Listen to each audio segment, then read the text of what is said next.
নমস্কার আপনাদের সবাইকে। আজকের দিনটি হলো 30শে ডিসেম্বর 2024। আজকে সকালবেলায় আমরা এসে পৌঁছেছি মথুরা জংশন স্টেশনে। সকাল 6:30টায় ট্রেনের টাইম ছিল, কিন্তু একটু আগেই আমাদের ট্রেন পৌঁছে গিয়েছিল। আমাদের আগে থাকতেই হোটেল বুক করা ছিল, কিন্তু এত সকালে চেকিং করা যাবে না, তাই আমরা বাইরে বেরিয়ে একটু চাটা খাচ্ছিলাম। এটা হচ্ছে আমাদের হোটেল নোভা ইন মথুরা। খুবই সুন্দর হোটেলটা ছিল আমাদের, আর এটা আমরা অনলাইনেই দেখতে পাই এবং তার রিভিউ দেখেও আমরা বুক করি। আমরা রুমটা একটু তাড়াতাড়ি চাইছিলাম, কেননা আমাদেরকে আবার বাইরে সাইট সিনের জন্য বেরোতে হবে। আমাদের হাতে দুদিনই মাত্র সময় ছিল মথুরা বৃন্দাবন ঘুরে দেখার জন্য, কিন্তু হোটেল কর্তৃপক্ষ এতই ভালো ছিল যে আমাদের ওনারাই সব ব্যবস্থা করে দেন এবং গাড়িও ওনারাই আমাদের ঠিক করে দেন। আমাদের তা একটুও অসুবিধা হয়নি। আমাদের রুম ছিল ফার্স্ট ফ্লোরে। আমরা ডাবল বেডরুম নিয়েছিলাম দুটো। একটাতে ছিলাম আমি, রাকেশ আর মোমো, আর একটাতে দিদি, মামাই আর মা। আমাদের রুম দুটো একদমই উল্টো দিকে ছিল, মানে অপোজিট সাইডে। দুটোই ছিল ফার্স্ট ফ্লোরে। আর একটা রুমও নেওয়া হয়েছিল, যে আর একজন ফ্যামিলি আমাদের গিয়েছিল, তাদের রুমটাও ছিল সাইডেই, ওই ফার্স্ট ফ্লোরের মধ্যেই। এটা হলো আমাদের রুম। খুব সুন্দর ইন্টেরিয়রটাও ছিল। আর আমাদের এই রুমের ভাড়া পড়েছিল 1500 টাকা পার ডে। আমরা প্রত্যেকে রেডি হয়ে গেছি সাইট সিনের জন্য। অনেকটাই দেরি হয়ে গেছে, অলরেডি 11:30 বাজতে যাচ্ছে।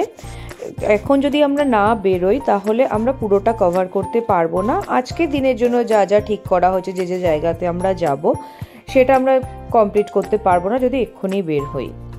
আমাদের হোটেল কর্তৃপক্ষ থেকেই একটা স্করপিও গাড়ি দেয়া হয়, যেখানে আমরা 10 জন খুব ভালোভাবেই বসতে পেরেছিলাম। যেটা হচ্ছে মৌমিতার কোলে মোমো, তার পাশে বুটু। এটা হচ্ছে বুটুর মাসির মেয়ে, ওর বোন, আমি। আমরা কজন পেছনে বসেছিলাম। মাঝখানে কাকিমা, মা, দিদি আর মামাই বসেছিল, আর সামনে রাকেশ বসেছিল। আমরা প্রথমেই যে জায়গার জন্য যাব সেটা হচ্ছে রমন রেতি হচ্ছে শ্রীকৃষ্ণের খেলার জায়গা। আমাদের ভাগ্য খুব ভালো ছিল, তাই জন্য আমরা এখানে ঢুকতে পেরেছিলাম। 12টা বাজতে 5 মিনিট আগে গেট বন্ধ করে দিচ্ছিল, কিন্তু আমরা অনেক রিকোয়েস্ট করাতে আমাদের গেট খুলে দেওয়া হয়েছিল, কেন 12টার সময় এই মন্দিরের গেট বন্ধ করে দেওয়া হয়। আমাদের সেই ক্ষেত্রে আমরা ঢুকতে পেরেছিলাম, মানে একটুখানির জন্য ঢুকতে পেরেছিলাম। আর এটা হচ্ছে মেন মন্দির। এই মেন মন্দিরে আমি ঢুকে গিয়েছিলাম, তখন কিন্তু গেটটা বন্ধ করে দিয়েছিলেন এই ভদ্রলোক। কিন্তু তখনও রাকেশ ঢোকেনি, আর উনি যতবার গেটটা টানছে আমি ততবার গেটটা ঠেলে দিচ্ছি, যে রাকেশ যাতে ঢুকে পড়তে পারে। এই জায়গাতে সবাই রাধে রাধে করে নাচ করছিল, খুব সুন্দর লাগছিল। এখানে রয়েছে বাকে বিহারীর বিগ্রহ।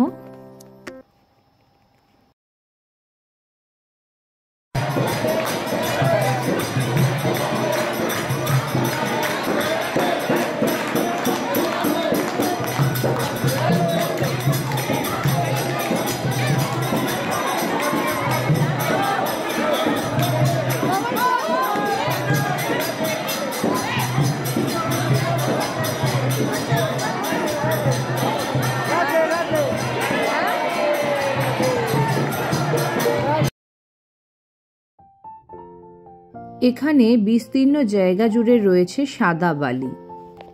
শ্রীকৃষ্ণ নাকি এখানে গোকুল থেকে এসে খেলা করতেন। এখন এখানে প্রচুর মানুষের ঢল নামে, আর প্রত্যেকে এখানে এসে সেই বালি নিয়ে খেলা করে। কেউ গায়ে মাখে, কেউ বালির বল বানিয়ে একে অপরের গায়ে ছোঁড়ে, কেউ বালির মধ্যে গড়াগড়ি খাচ্ছে। দেখে মনে হচ্ছে সবাই যেন সবার ছোটবেলার মধ্যে ফিরে গেছে।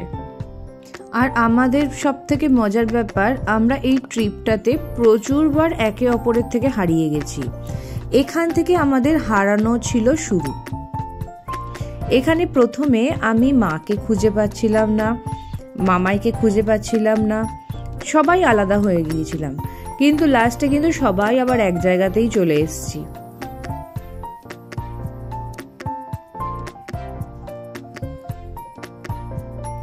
এই যে এটা হচ্ছে মন্দিরের বাইরের চত্বরটা।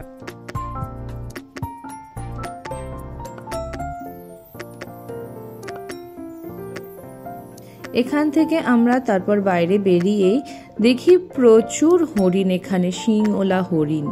আর এই হরিণদের সবাই দানা খাওয়াচ্ছে হাতে করে নিয়ে। আমার কাছে কোনো দানা ছিল না, কিন্তু পাশের একজনের থেকে আমি একটু দানা নিয়ে হাতে করে ওদের খাওয়ালাম। খুব ভালো লাগছিল দেখে।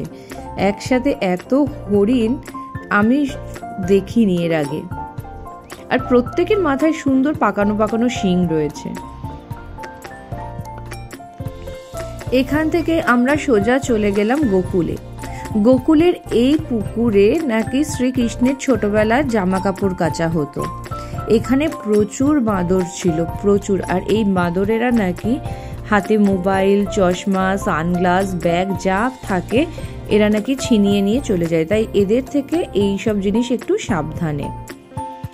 এবার চলে এলাম আমরা নন্দরাজার বাড়িতে। নন্দরাজার বাড়িতে গিয়ে একটা খুব মজার জিনিস আমাদের অনুভব হলো। সেটা হলো এখানে ঠাকুরের যে মূর্তি রয়েছে, বিগ্রহ ওখানে রয়েছে বালগোপালের, সেখানে কেউ হেঁটে বা দাঁড়িয়ে থেকে যায় না। তারা সবাই এরকম পেছন ঘষে ঘষে যেতে হয়। নন্দরাজার বাড়ি থেকে আমরা সোজা চলে এলাম কৃষ্ণের জন্মভূমি বা কংসের কারাগারে। আপনারা অনেকেই জানেন এর ভেতরে মোবাইল ফোন অ্যালাউ নেই, তাই আমরা এখানে কোনো রকম ভিডিও তুলতে পারিনি। তারপরেই আমরা চলে গেলাম বৃন্দাবনের উদ্দেশ্যে। বৃন্দাবনের আমাদের মেন আকর্ষণ যেটা দেখার ছিল সেটা হচ্ছে নিধিবন। কেন নিধিবন নিয়ে আমরা অনেক গল্প শুনেছি, কিন্তু এই কিছু কিছু মন্দির আমাদের পায়ে হেঁটেই ঘুরতে হবে, এখান অবধি গাড়ি যাবে না। এটা হচ্ছে গোবিন্দ মন্দির। মন্দিরটা দেখলেই যেন গায়ে কাঁটা দেওয়ার মতো লাগছে। ভেতরটা অন্ধকার, কিন্তু সিসিটিভি কভারেজ রয়েছে কিন্তু সব জায়গায়। আর এনারা হচ্ছে এখানকার মেন সদস্য। তারপর কিছু দূর হেঁটেই বাঁদিকে পড়বে রাধারমণ মন্দির। এই মন্দিরটাও খুবই সুন্দর ছিল এবং মন্দিরে ঢোকার আগে দু সাইডে ছিল এরকম মার্কেট। এখানে গোপী ড্রেস, বিভিন্ন রকম জিনিসপত্রই পাওয়া যাচ্ছিল। কিন্তু এই রাধারমণ মন্দিরের ভেতরটাও খুবই সুন্দর ছিল। এর পেছনের যে স্ট্রাকচারটা ছিল মন্দিরের ওপরের গেটটার, অনেকটা সাউথের মন্দিরের মতো।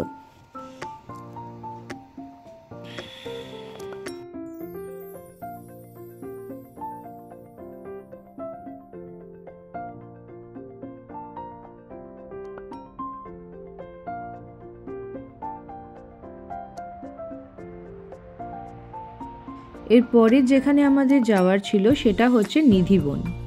এই যে এটা হচ্ছে নিধিবনের এন্ট্রি। এই নিধিবন সম্বন্ধে আমার আগ্রহ জন্মায় যখন পূর্বী আমাকে নিধিবনের গল্প বলেছিল। ওর কাছ থেকে শোনার পর থেকেই আমার ইন্টারেস্ট গ্রো করে, যে আমি তারপর থেকে বারবার ইউটিউবে আমি সার্চ করি নিধিবন সম্বন্ধে, যে এখানে শ্রীকৃষ্ণ আর রাধা নাকি এখনও রাসলীলা করে এবং তাদের রাসলীলার সঙ্গী হয় এই গাছগুলো গোপিনী রূপে।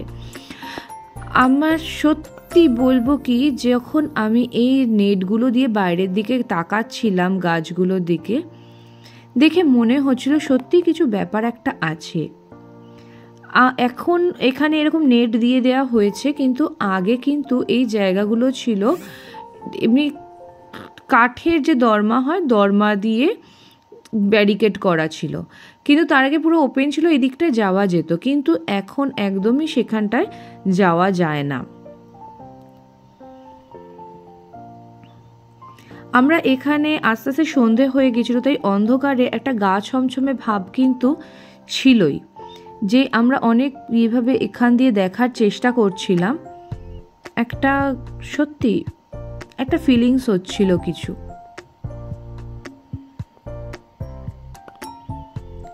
এই যে এটা হচ্ছে মেন মন্দির। এখানে বেশিক্ষণ দাঁড়াতে দিচ্ছিল এবং এখানে ক্যামেরাও অ্যালাউ ছিল না, কিন্তু বারবার যেন এই বোন আমাকে যেন টানছিল দেখার জন্য, যে মনে হচ্ছে অনেকক্ষণ এই দূরটাতে দাঁড়িয়ে দেখি। এখানে রাধার আর শ্রীকৃষ্ণের না চরণ আছে, চরণের যে ছাপ সেটা আছে, সেখানেই সবাই এখানে প্রণাম করছিল।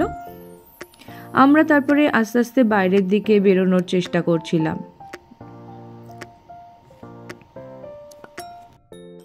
এরপরে আমাদের যেখানে যাওয়ার ছিল সেটা হচ্ছে বাঁকে বিহারী মন্দির।